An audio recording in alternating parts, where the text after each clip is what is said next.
In 1895, a physicist named Wilhelm Röntgen was doing experiments with a cathode tube, a glass container in which a beam of electrons lights up a fluorescent window.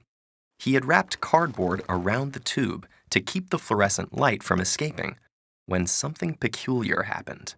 Another screen outside the tube was glowing. In other words, invisible rays had passed through the cardboard.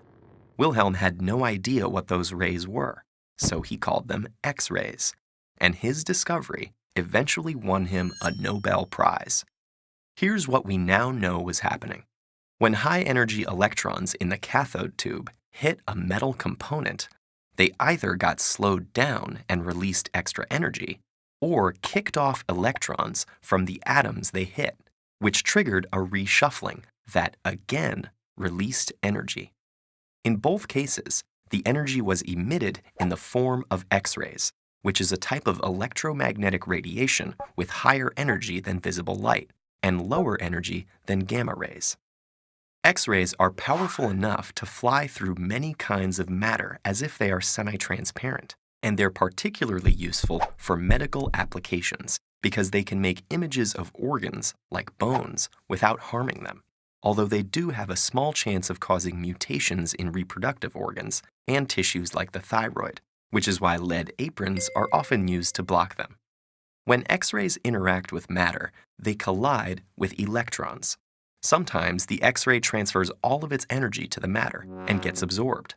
Other times, it only transfers some of its energy, and the rest is scattered. The frequency of these outcomes depends on how many electrons the X-rays are likely to hit. Collisions are more likely if a material is dense, or if it's made of elements with higher atomic numbers, which means more electrons. Bones are dense and full of calcium, which has a relatively high atomic number, so they absorb X-rays pretty well. Soft tissue, on the other hand, isn't as dense and contains mostly lower atomic number elements like carbon, hydrogen, and oxygen. So more of the X-rays penetrate tissues like lungs and muscles, darkening the film. These 2D pictures are only useful up to a point, though. When X-rays travel through the body, they can interact with many atoms along the path.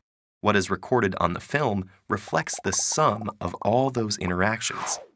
It's like trying to print 100 pages of a novel on a single sheet of paper. To see what's really going on, you would have to take X-ray views from many angles around the body and use them to construct an internal image. And that's something doctors do all the time in a procedure called a CT, computed tomography scan, another Nobel Prize-winning invention. Think of CT like this. With just one X-ray, you might be able to see the density change due to a solid tumor in a patient, but you wouldn't know how deep it is beneath the surface. However, if you take X-rays from multiple angles, you should be able to find the tumor's position and shape. A CT scanner works by sending a fan or cone of X-rays through a patient to an array of detectors. The X-ray beam is rotated around the patient and often also moved down the patient's body, with the X-ray source tracing a spiral trajectory. Spiral CT scans produce data that can be processed into cross-sections detailed enough to spot anatomical features, tumors, blood clots, and infections. CT scans can even detect heart disease and cavities in mummies buried thousands of years ago. So what began as Röntgen's happy accident has become a medical marvel. Hospitals and clinics now conduct over 100 million scans each year worldwide to treat diseases and save lives.